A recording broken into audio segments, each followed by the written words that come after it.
오늘부터 우리는 디모데서의 말씀을 가지고 하나님께 주시는 그 교훈을 얻으며 말씀을 배워가도록 하겠습니다.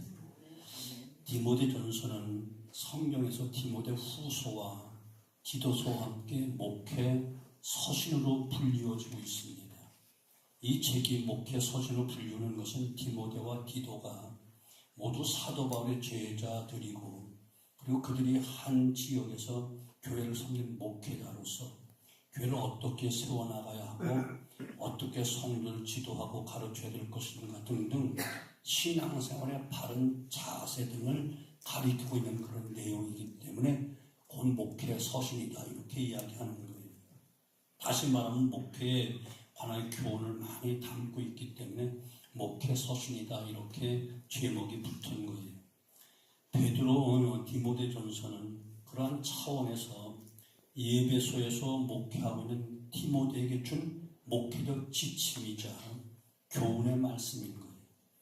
그러면서 이것은 우리 모든 목회자들과 함께 성도들에게 주어진 말씀인 것을 믿으셔야 돼요. 목회자에 대한 그 말씀은 목회자뿐만 아니라 결국 성도들에게 그 말씀이 가는 것이기 때문에 우리 모두가 함께 공부하고 배워야 될 귀한 말씀인 거예요. 그러니까 교회 안에서 어떻게 신앙생활을 해야 될지, 정말 목회자들이 이 말씀을 디모데 전서나 디도서는 정말 읽고 또 보고 또 묵상하고 계속 해야지만 바른 목회를 할 수 있는 아주 중요한 말씀인 거죠.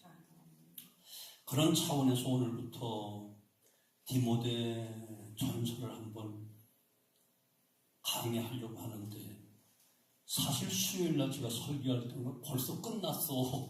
그런데 조금만 하다 보니까 이것도 자꾸 마음에 부담을 주는 것 같아가지고 차라리 그냥 몇 시간을 내게 허락해서 할 수 있을런지 몰라도 아예 디모데 전서 또 시간 되면 후서까지도 가볼 수 있을 때까지 가보자 이렇게 마음을 먹고 아예 좀 긴 최소한 디모데 전서 하려면 32시간 해야 돼. 후서까지 하면 또 후서는 또 26시간 해야 돼. 1년이 넘어가야 되는데 이걸 몇 번 망설이다가 그래 가는 데까지 가보자. 허락하는 대로 해보자. 정이나 은혜가 안 되면 성도들이 반응을 보이면 눈치 빠르게 빨리 내려앉고만 내려놓으면 되지 하면서 시작을 하는 거니까 여러분이 자꾸 졸고 하품하고 딴짓하면 아하 때가 됐군 하고 바로 미련 없이 저기할 것이고 똘방똘방하게 잘 들으면 같이 또 은혜 받으면서 배워갈 수 있으리라 생각됩니다. 먼저 디모데 전서의 배경을 알아야 돼요. 우리가 디모데 전서를 더 잘 이해하기 위해서는 먼저 디모데 전서의 배경을 아는 것이 중요합니다. 한 사람을 아는 것도 그 사람 배경을 아는 것이 필요하잖아요. 그 출신과 또한 성장 과정, 가족 관계, 고향 등등 여러 가지에 대해서 알게 되면 그 사람을 더 잘 이해할 수 있잖아요. 책도 마찬가지. 책의 저자나 그 책을 기록하게 된 배경 등을 알게 되면 전체 내용을 좀 더 쉽게 이해할 수 있고 깨달을 수 있기 때문에 그런 거예요. 그런 차원에서 먼저 디모데 전서를 쓰게 된 배경을 먼저 알아야만 우리가 이 디모데서를 이해하기가 쉽다 그런 이야기예요. 이 디모데전서가 쓰여지기 전 바울 사도는 한때 예배소에서 약 3년간 복음을 열정적으로 전하면서 당시 소아시아 일대 엄청난 충격과 영향력을 끼쳤던 그런 사도 바울이 교회를 세운 교회예요. 바울이 머물러 복음을 전한 이 예배소는 당시 로마 제국 안에서 아시아의 수도라고 불릴 만큼 큰 도시였고 그 도시의 영향력은 주변 다른 도시에 큰 영향을 미칠 수밖에 없는 그런 도시였어요. 때문에 바울은 복음 전파로 예배소에 교회가 세워지면서 예배소 지역을 중심으로 주변 지역에 복음이 뻗어나가고 이로 인해 또 다른 교회들이 더 세워지고 큰 역사가 일어났어요. 에베소에서 이러한 영향력을 미친 바울은 3년 동안 사역을 마치고 다른 곳으로 떠나가게 됩니다. 떠날 때 사도 바울은 자신이 복음을 뿌려서 양육했던 에베소 교회가 어쩌면 자신이 떠난 후에 신앙적으로 사상적으로 어려움을 당하게 될지 모르겠다 하는 그런 예견을 했어요. 미리. 이것을 그는 알고 있었다. 그래서 사도행전 20장에 보면 우리는 그러한 바울의 마음을 충분히 읽을 수 있는데 사도행전 20장 17절 이하는 바울이 에베소 사역을 마치고 떠나면서 에베소 교회 장로들을 불러서 에베소 교회에 대한 부탁을 간곡히 하는 내용이 나와요. 20장 10절에 이는 내가 꺼리지 않고 하나님의 뜻을 다 여러분에게 전하였습니다. 여러분은 자기를 위해서 또는 온 양떼를 위하여 삼가라. 성령이 그들 가운데 여러분을 감독자로 삼고 하나님이 자기 피로 사신 교회를 보살피게 하셨느니라. 내가 떠난 후에 사나운 이리가 여러분에게 들어와서 그 양떼를 아끼지 아니하며 또한 여러분 중에서도 제자들 끌어 자기를 따르게 하려고 어그러진 말을 하는 사람들이 일어날 줄 내가 아노라. 그러므로 여러분을 일깨워 내가 3년이나 밤낮 쉬지 않고 눈물로 각 사람을 훈계하는 것을 기억하라. 벌써 사도 바울은 알고 있었어요. 큰 눈물을 흘리면서 간곡하게 에베소 교회 장로들을 불러가지고 마지막 고별 부탁을 간곡히 하는 것이 사도행전 20장 20절 31절 이야기예요. 그렇게 사랑하고 정성을 다해서 길렀기 때문에 사도 바울은 그것을 미리 알고 있는 거예요. 부족하지만 또 40년 동안 우리 교회에서 했기 때문에 우리 교회가 어떻게 지금 어떤 상황인가 분위기가 어떤가 저는 이것을 예시 항상 보고 살필 수밖에 없어. 그렇죠? 뭐 잘못돼 간다는 건 아니야. 잘 돼가고 있는데 잘 돼가고 있기 때문에 더 조심해야 돼. 이거 되시죠? 지금 제가 보는 가운데는 다 편안하고 좋은데 자칫 잘못하면 질서가 무너질까봐 또 담임 목사를 비롯한 모든 중의 권위가 무너질까봐 이것이 굉장히 조심스러운 거예요. 교회 질서가 무너지고 권위가 당회장 권위, 정권을 가진 그 권위가 무너지면 안 되기 때문에 이것을 굉장히 저는 걱정을 하면서 기도하고 있는 거예요. 물론 지금 뭐 아주 그래도 잘 가고 있는데 여러분 그 기도하셔야 돼요. 아멘. 오늘도 담임 목사가 한참 얘기했기 때문에 충분히 담임 목사님도 이해는 할 거예요. 담임 목사님 곱게 잘 자라 때묻지 않게 잘 자라나는데 반면에 세상에 대한 어떤 것을 많이 접할 수는 없었잖아요.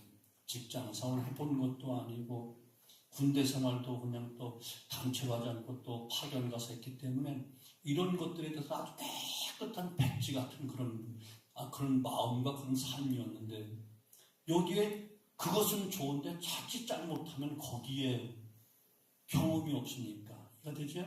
이것이 질서가 깨질까봐 권위가 나도 모르게 먼저 믿은 사람들이 또 먼저 직분 가진 사람들이 이렇게 하면 어떨까 하면 아직까지 경험이 없었기 때문에 자칫 잘못하면 권위가 무너질 거 이거 굉장히 저는 우려하고 있는 것 중에 하나인데 아직까지는 그래도 제가 뭐 여러분들이 뭐래도 담임 목사를 지킨다는 것은 지금 외람된 말이지만 함께 내가 지키고 있기 때문에 그런 염려는 하지 않지만 팩이 하나라도 어떤 예기치 않은 문제가 생길 때 이것이 무너질까 이걸 걱정하는 거예요.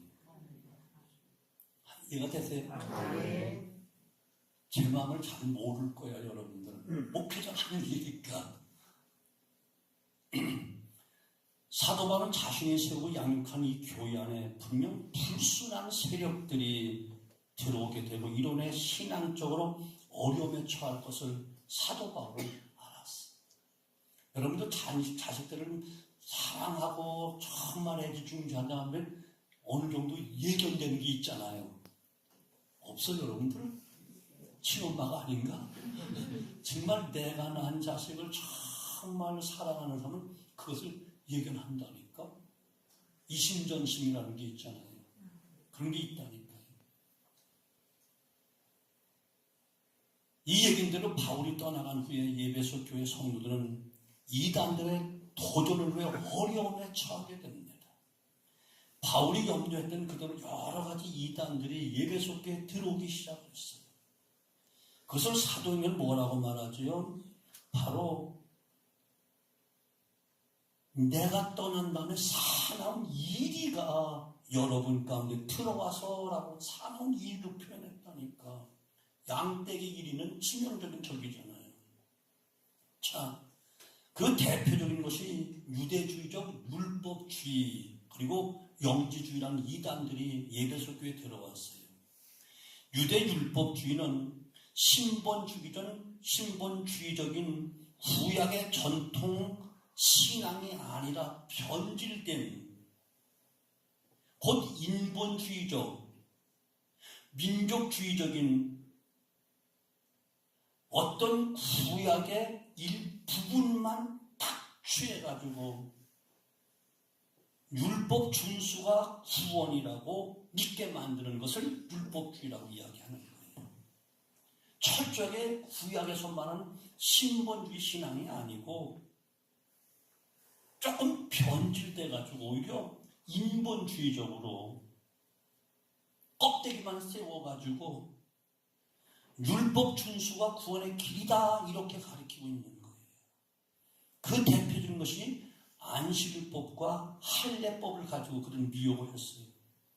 그 율법을 지키고 행함으로 구원을 얻는다는 자기의 구속의 의의가 아니라 자기의 사상이 바로 유대주의적 그 율법주의라는 거예요. 이것을 중요시하는 사람들은 바로 예수님을 믿어도 복음을 지켜야 구원받는 백성이 된다 이렇게 가르치고 있는 거예요. 이들의 가르침에 이방에 세워진 초기 교회 성도들이 많이 흔들리고 있었던 거예요. 갈라디아 교회도 그랬잖아요. 그러니까 너희가 영으로 시작했다가 육으로 망하려고 하느냐 아주 책망하면 안타깝게 갈라디아 교회도 그랬고요. 왜 그러면 초대교회 성도들이 많이 흔들릴까요? 복음이 유대로부터 왔기 때문에 거기가 원조라고 생각하는 거예요. 예루살렘으로부터 흩어진 성도들이 지역에서 복음을 전하면서 교회가 세워졌기 때문에 율법주의가 원조라고 생각하는 거예요. 사도 바울도 히브리인이잖아요. 유대교의 정통한 율법에 정통한 사람이잖아요. 그러다 보니 유대의 전통을 지키기 위해서 복음을 믿고 그 안에 살아야 한다는 말에 다분히 일리가 있게 들려진 거예요. 여기에 저들이 흔들리는 거예요. 그래서 교회 안에 한 혼란이 오는 거예요. 또 하나는 영지주의인데 영지주의는 당시 헬라 철학의 영향을 받아서 인간의 영혼만을 중요하게 여기고 육체는 경시하는 두 종류로 나누는 거예요. 극단적인 금욕주의를 강조하는가 하면 아니면 한편으로 육체적인 쾌락주의를 주장하는 거예요. 우리 영혼이 구원받았으니까 육체적으로 아무렇게 살아도 상관없어. 육은 죽고 영혼을 구원받으니까. 그러니까 막 영을 또 지키기 위해서 극단적인 그런 신앙으로 나가는 거예요. 금욕주의로. 그러니까 이것이 두 가지로 그 속에서 나눠지는데 영적인 것만 추구하다가 금욕주의 어떤 고행이라든가 어떤 금실이라든가 막 이런 것만 주장해서 그쪽으로 나는 그런 극단주의자들이 있는가 하면 이미 영혼이 구원받았으니까 아무렇게나 해도 상관없어. 먹고 마시고 즐기고 쾌락을 즐기면 되는 거야. 쾌락주의. 그래서 육체적으로 문란한 사람들 그 유혹을 받아 신나게 사는 거야. 육체의 쾌락을 즐기는 거예요. 그리고 또 그들은 예수님의 신성은 인정하지만 인성은 인정하지 않는 거예요. 그들 주장은 논리적으로 보면 또 그럴듯해. 하나님이 어떻게 사람이 될 수 있어? 신인데. 때문에 하나님이 사람의 형상처럼 세상에 오셨을 뿐이야. 참 인간을 오신 분이 아니야. 이렇게 신성은 인정하지만 인성, 참 사람을 오신 것을 부인하는 그런 이단들이었었어요. 이런 논리에 사람들이 다 웬만하면 다 넘어가는 거예요. 그리고 금욕주의를 신비하게 여기는 사람들, 저들은 우리가 달라 정말 신비하게 여기는, 어떻게 저렇게 금식을 하면서 어떻게 저렇게 고행을 하면서 등등. 그래서 그들을 따르고 신앙과 함께 육체적인 쾌락을 누리는 그런 잡탕이 돼버리고 마는 거예요. 그것이 바로 디모데 예배소 교회 사도 바울 떠난 다음에 이것이 막 들어와서 민물처럼 들어오는 거예요. 이런 여러 가지 이유로 바울은 디모데에게 편지를 쓰는 거예요. 사실 바울은 디모데를 예배소에 두고 자신은 마게도냐 지역의 교회를 다 둘러본 다음에 디모데와 합류하기로 계획을 세웠는데 이것이 계획대로 되지 않아서 예배소로 갈 수가 없었어요. 이에 사도 바울은 디모데에게 편지를 보내서 이 시급한 이 문제를 해결하는 데 필요한 교훈과 그 가운데 젊은 사역자들로서 교회를 어떻게 목회해야 할지 그 목회적 내용을 많이 다룬 서신을 가지고 보내주는, 직접 발송편이 못 되니까 이해가 되시죠? 바로 그래서 디모데 전서가 기록된 배경이 이와 같은 배경이다. 하나님의 뜻에 따라 떠나갈 수밖에 없는데 사랑하는 교회가 또 이단들로부터 어려움을 당할 것을 예견한 그는 안타까운 마음, 그리고 아직 디모데는 나이가 어리고 경험이 작으니까 어떻게 해야 교회를 반듯하게 세우며 어떻게 주의 뜻대로 목회를 할 것인가 이것을 가르쳐주지 않으면 안 되기 때문에 가고 싶은 마음 간절하게 갈 수가 없으니까 서신을 가지고 지금 이것을 가르쳐주고 있는 거예요. 또 이 편지는 사도의 권위로 보낸 것임을 이야기합니다. 오늘 말씀 시작하면서 오늘 서론 부분이 좀 딱딱하지만 이것을 이해해야 디모데전서 전서를 이해할 수 있다니까. 1절 2절은 우리 구주 하나님과 우리의 소망이신 그리스도 예수의 명령을 따라 그리스도 예수의 사도된 바울은 믿음 안에서 참 아들 된 디모데에게 편지하노니. 여기서 바울은 자신의 사도됨에 대해서 강하게 이야기하는 거예요. 왜? 이단들은 사도 바울의 그 사도권을 무시했거든.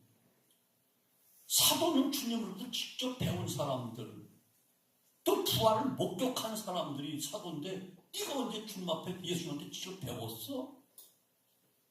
승천한 다음에 봤잖아. 승천한 다음에 네가 봤다고 주장하는 거지. 누가 그걸 인정해 주겠어? 하면 사도권에 대해서 계속 그냥 시비를 거는 게 이것이 사도 바울의 너무 고통스러운, 서신서에 보면 꼭 내가 예수의 사도 이것을 늘 강조하면서 나는 사도야 강하게 이야기하는 거예요.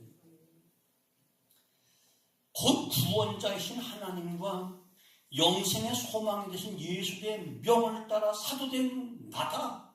사도된 자로서 다시 그는 하나님 명에 따라 지금 예배소 교회에서 디모데에게 목회 서신을 보내고 있다. 이것을 강조하기 위해서 사도의 권위를 이야기하는 거예요.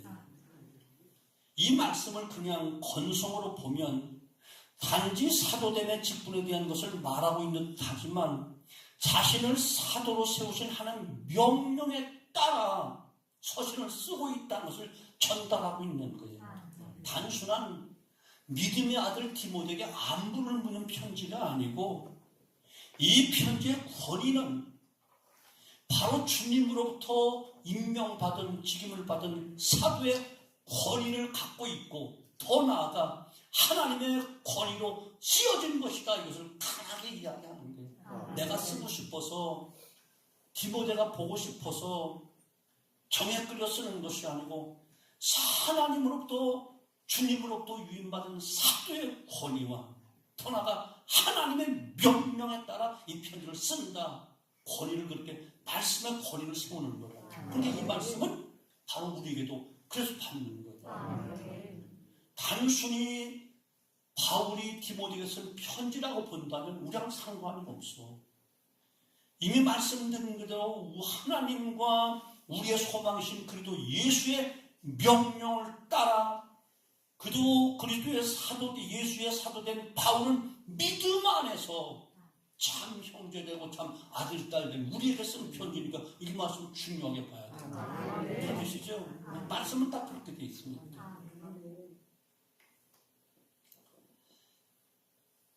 바울의 결연한 이 모습 속에서 우리는 하나님 앞에 순종하고 있는 하나님의 사람의 그 신실한 그 사도 바울의 신앙의 자세, 이것들은 배워야 되는 거예요. 이해되시죠? 여러분, 언제나 우리는 하나님의 사람으로서, 예수를 믿는 사람으로서 신실함을 지키기 위해 부단히 우리는 노력을 해야 되는 거예요. 아멘? 그래서 우리가 한 말에 대해 책임을 질 수 있는 신실함이 있어야 되고, 온전하지 못하더라도 최선을 다해야 되고, 누군가에게 시간을 약속하면 시간도 철저하게 신실하게 지키려고 노력이 있어야 된다니까. 이해가 되시죠? 모든 것이 다 마찬가지예요. 아무리 세상이 지금은 뒤죽박죽된 것 같아도 신용의 사회라니까. 신용을 지키지 못하면 어떻게 되죠? 여러분, 대출도 안 돼. 카드 쓰고 날짜 조금 액수가 정하면 저는 되게 싫어해요. 사모한테 왜 아직 이거 통장에 안 채워서 그런 문자 날라오게 하느냐고. 나는 목회하면서 너무 아는 사람도 가진 것도 없고 오직 신용 하나 가지고 목회를 목숨 걸고 해왔기 때문에 나는 지금도 그것을 굉장히 중요하게 봐. 왜? 신용이 떨어지면 내 길이 다 막히니까. 늘 전에도 말씀드렸잖아요. 교회 땅을 사고 교회 짓고 교육관 학원 모든 것에 한 번도 이자 연체 한 적이 없다니까. 신용이기 때문에. 또 업자들에게도 공사 기간이 늦어져서 자신들이 못 받을 형편이 되게 못 받는 거지 내가 약속 안 지킨 것은 없다니까. 그만큼 저는 최고로 중요해요. 저는 40년 목회하면서 신방 약속에서 30분 이상 늦어진 건 딱 2번밖에 없었어. 내가 기억을 한다니까. 그때 너무 미안했기 때문에. 서울에 갔다 신방 갔다 오는데 교통사고가 나가지고 맥혀가지고 부득불 30분 늦었다고. 그건 한 37, 8년 전에 있었던 일이야. 그건 별로 기억이 안 나. 단 몇 분이라도 신방 약속이든 무엇이든 하나님의 이름으로 나아가는 그 길에 사람에게도 하는 약속도 나는 그만큼 중요하게 여긴다. 그런 이야기야. 목사님 전에 있었죠 하고 꼬집을 사면 꼬집어 내가 비를게. 내가 기억 못하고 있으면 비를게. 그렇게 저는 그것을 중요하게 여기고 있습니다. 사랑하는 성도 여러분, 우리에게 정말 자세가 필요해요. 어떤 자세? 모든 목회자들과 사역을 맡아 감당하는 모든 분들은 하나님께서 내게 이 직분을 맡기셨다는 의식을 반드시 가져야 되고, 아멘?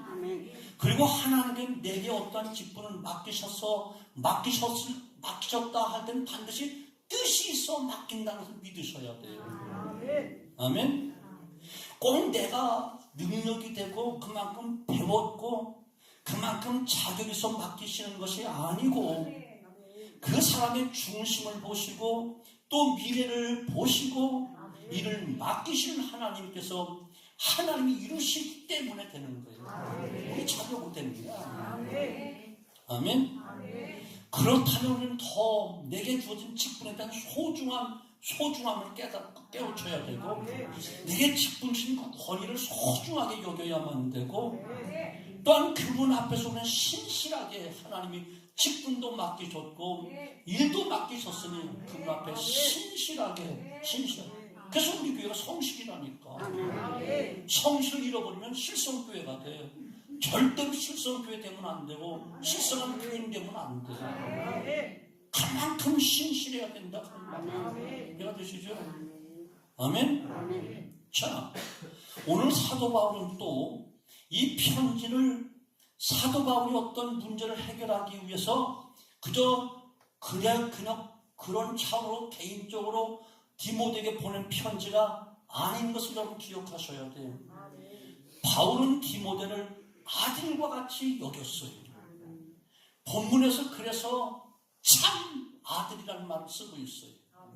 믿음 안에서 참 아들 된 디모데에게 편지하노니 하나님 아버지와 그리고 예수 우리 주께로부터 은혜와 긍휼과 평강이 내게 있을지어다. 여기서 아들이란 육신의 아들을 이야기하는 게 아니라 영적인 아들을 이야기하는 거예요. 바울은 디모데에게 영적인 아버지였고 또 디모데는 또 사도 바울의 믿음의 아들이었어요. 영적인 아버지로서 그는 디모데를 친아들같이 여기면서 지금 이 편지를 쓰는 거예요. 그러면서 또 제자요 동역자로 생각하는 거예요. 이것이 중요한 거예요. 아들과 같은 제자이지만 바울은 디모데에게 동역자로 여기는 거예요. 넌 제자니까 넌 또 아들 같으면 막 배우지 않고 하나님의 일을 하는 거룩한 성질을 가진 동역자로 보고 있다는 이게 굉장히 중요한 거예요. 자신과 동등한 사역의 권위자로 인정해 주면서 그 디모데에게 목표적 내용을 담은 편지를 지금 보내고 있다 그런 거예요. 사실 바울과 디모데 어떤 신앙 경륜과 체험을 이야기한다면 비교가 안 돼. 사도 바울은 엄청난 체험을 많이 한 사람이야. 산층천까지 갔다 온 사람이야. 하나님의 성령의 감동 따라 성경을 우리가 아는 그대로 로마서부터 시브리서 전까지 다 13권을 기록한 사람이야. 이해가 되시죠? 또한 죽은 자까지 살리는 그런 능력도 행했던 사람이야. 수많은 주님과 교회에서 핍박을 당하되 죽을 고비를 수없이 넘겼던 그런 사람이에요. 그러니 신앙의 경륜과 어떤 영적인 체험과 어떤 영성을 이야기하면 비교가 안 되지. 아멘? 그렇다니까. 바울은 율법으로도 흠이 없는 사람이었고 율법에 능통한 사람이었고 예수를 확실하게 체험한 사람이잖아요. 그리고 그 율법과 복음과의 관계에 대해서 능통한 사람이라니까. 실력자란 말이에요. 영육간에. 연영으로 보나 경륜으로 보나 실력으로 보나 체험으로 보나 디모데는 사도 바울과 비교가 안 돼. 그럼에도 불구하고 바울은 자신의 제자인 디모데를 아들과 같이 그리고 제자로서 동역자로 신실하게 대하며 사역하고 있다는 거예요. 이것이 사도 바울의 신앙인격이야. 아멘. 그가 삼층천을 갔다 왔으면 나 같으면 아마 나팔부도 딱 떠벌리고 대단했을 텐데 자기가 갔다 온 것처럼 얘기 안 해. 내가 아는 어떤 사람이 그렇게 겸손한 정말 대단한 분이에요. 여러분 사도 바울의 이 교회 안에서의 사역의 관계를 우리가 배워야 돼요. 교회에서 사역의 관계는 사실 이렇게 되어야 정상적인 교회 모습인 거예요. 담임 목사와 부교육자의 관계, 목회자와 평신도, 사역자와의 관계가 계급으로 아니면 나이로 묶여지거나 그로 인해 제한을 받는다면 온전한 교회가 세워질 수가 없어. 서로 신뢰하고 의지하는 관계 속에서 협력하고 힘을 모을 때 건강한 교회, 힘있는 교회가 될 수 있는 거예요. 보세요. 예수님이 제자를 훈련하실 때 이는 당신의 제자를 당신의 어린 제자들만 보지 않았어요. 그들을 훈련시켜 당신이 감당할 모든 장차된 일들을 다 하게 맡기셨다니까. 때문에 주님은 제자로만 보지 않고 통역자로 여기실 때가 많이 있었다니까요. 제자를 파송할 때 주님은 말씀뿐만 아니라 자신이 가지고 있는 권능까지 주시면서 나아가 귀신을 쫓아내고 병들을 고칠 수 있는 능력도 주셨다니까. 통역자로 주신 거예요. 그리고 땅 끝까지 이르러 복음을 전하라고 사명까지 주셨어요. 아멘. 십자가와 부활로 승천하시기 전에 주님은 땅 끝까지 이르러 내 증인이 되어라 통역자로 삼으신 거예요. 주님 말씀하셨잖아요. 너가 성령을 받고 이제 내가 한 일보다 큰 일을 할 수 있을 것이다. 큰 사역자로 보았다니까. 제자들 이해가 되시죠? 아멘. 이것이 주님의 우리에게 보는 신앙의 인격입니다.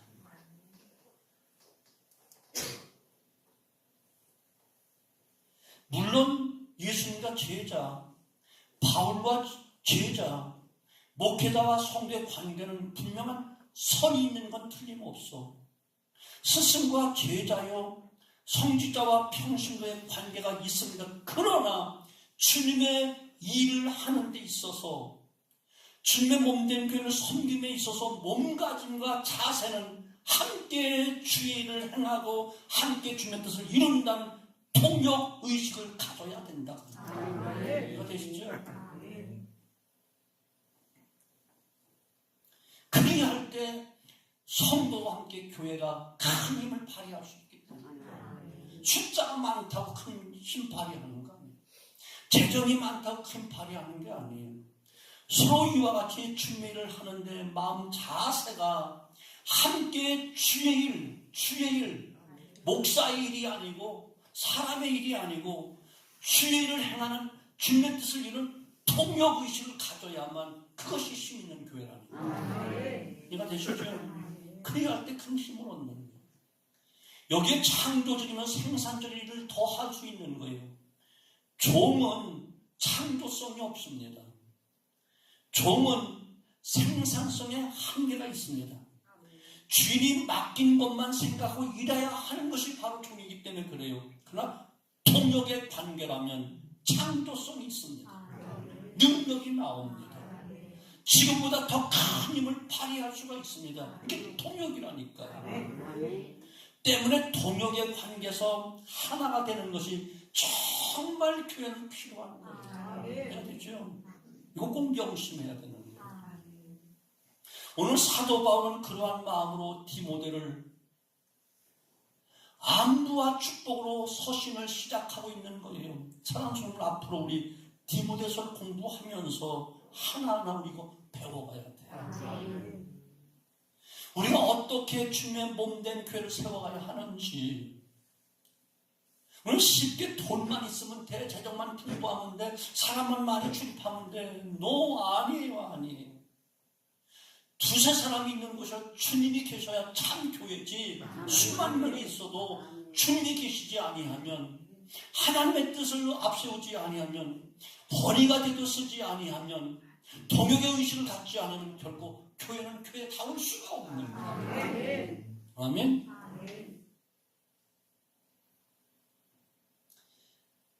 앞으로 우리 디모데서는 저도 여러분도 많은 분 참석 안 하니까 저도 여러분도 잘 배워가서 우리 교회를 정말 주님이 원하시는 아름다운 교회를 세워가요.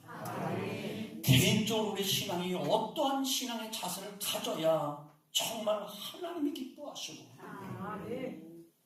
주님께 차렸다 칭찬받는 청질의 삶을 살 수 있는 성숙한 성도가 되기 위해서, 더 온전한 교회가 되기 위해서, 영적으로 육적으로 성숙하기 위해서 개인적으로 교회적으로 우리 온 주님의 몸이 함께 자라갈 수 있는 은혜가 있기를 주님의 축원합니다. 특별히 하나님께 주신 우리 교회 비전이 이루어지기 위해 반드시 동역하는 의식으로 하나 되어 가야지만 비전이 이루어져.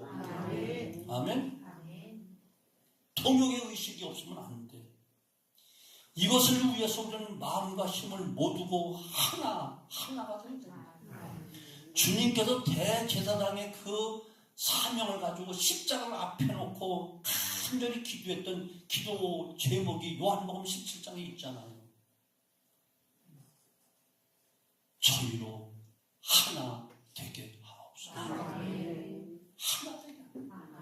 교회를 위해서 간곡히 주님 십자가 놓고 간곡 기도했던 것이 교회가 하나 되게 됩니다. 교회는 하나가 되게 됩니다. 하나가 되려면 동역자의 의식으로 함께 나아가야 돼. 그럼 보다 놀라운 큰 일을 이룰 수 있어요. 하나님 영광 드러낼 수 있어요. 주님 피로 값을 주고 사신 몸된 교회를 정말로 주님 오시는 그날까지 아름답게 세워가야죠. 아멘.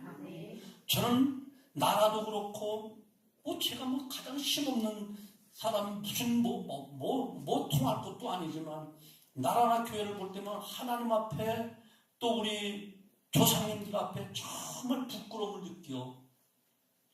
정말 나라가 잘 살기 위해서 우리 부모 세대에 얼마나 피눈물을 흘렸어. 근데 나라가 점점 경제적으로 어떤지 몰라도 다 서로 치고받고 싸워하는 그런 모습을 보면서 좋은 나라, 편한 나라를 다음 세대에 물려줘야 되는데 그렇지 못한 것에 대한 부끄러움. 그것은 정치가들이 또 할 수 있다고 하지만 특별히 교회는 목회자로 세움받은 내 자신이 우리의 선진들, 우리 선배 목사님들, 우리 선배 성도들이 정말 저도 서울 처음 올라서 가만히 깔고 있는 교회 처음 들어갔었거든. 청년 때 와서 잘 지어진 교회도 있지만 가만히 깔고 예배드리는 저 교회 가면 내가 그래도 한쪽 구석에서 일할 수 있겠지 해가지고 그 교회 찾아갔답니까? 가만히 깔고 씨 붙잡아 올리고 주님과 돌멩이 집어다 어떤 조금 헌금대에 깔고 앉고 예배 드렸다니까. 나무 조각 깔아놓고 거기서 앉아서 예배 드렸다니까.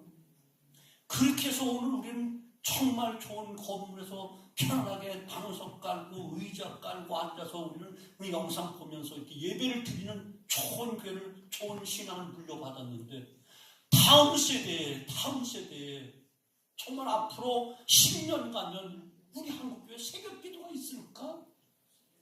철학기도가 과연 있을까? 이거 생각하면 정말 주님 앞에 가서 주리를 틀지 않을까? 이게 두렵다니까. 솔직히 어떤 분이 그러던 이번 부에 가서 목사님 참 좋으시겠어요. 40년 동안 목회하셔가지고 은퇴하시고 했으니 주님께 얼마나 칭찬받고 상급받겠어요. 아니요. 두려워요. 왜요? 더 좋은 신앙, 더 좋은 교회, 정말 하나님께 영광 그런 후세대가 믿음을 반듯하게 세워가야 되는데 그렇게 못하는 것이 부끄럽고 죄송하고 목사들 입장에서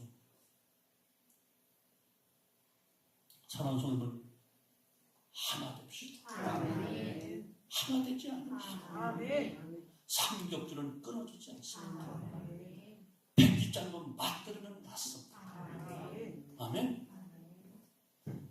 주님과 하나 되고 교회가 하나가 되어지고 성도가 하나 되고 우리 모두가 하나 되면 누구도 우리를 얕볼 수가 없어요. 주일날 성도들 제쳐놓고 여기 있는 여러분만이라도 우리만이라도 하나만 딱 되되 복음으로 하나 되고 성령의 능력으로 하나 되고 교회 사랑으로 하나 되고 주님 사랑으로 하나 되고 주의 종과 하나가 되어지면 누구도 넘볼 수 없어. 누구도 넘볼 수 없어. 이런 교회가 하나님을 원하시는 교회. 아멘. 사도 바울이 목했던 교회는 대형 교회가 아니야. 다 요 정도의 소규모 그런 교회였어. 그런 초대교회가 세계적인 교회를 만들어 갔잖아요. 오늘 우리도 다음 세대에 세계적인 교회를 만들고 세계적인 인물을 길러내야 되잖아요. 아멘. 이것이 바로 우리의 사명이라니까. 이것이 동역 의식을 갖는 자만이 할 수 있는 능력이라니까. 그 속에 성령이 함께 하실 것입니다. 우리가 이 말씀을 배우고 들으면서 우리 모두 정말 스스로가 교회, 스스로가 성령이 내 속에 계신 동역자, 우리가 함께 동역자가 되고 성령이 왜 동역자가 되어지신다면 세계적인 교회로 만들어가게 될 줄 의심 없이 믿습니다. 이 은혜가 우리 교회, 우리 성도들, 여러분에게 임하게 되어지기를 주님의 이름으로 축원합니다.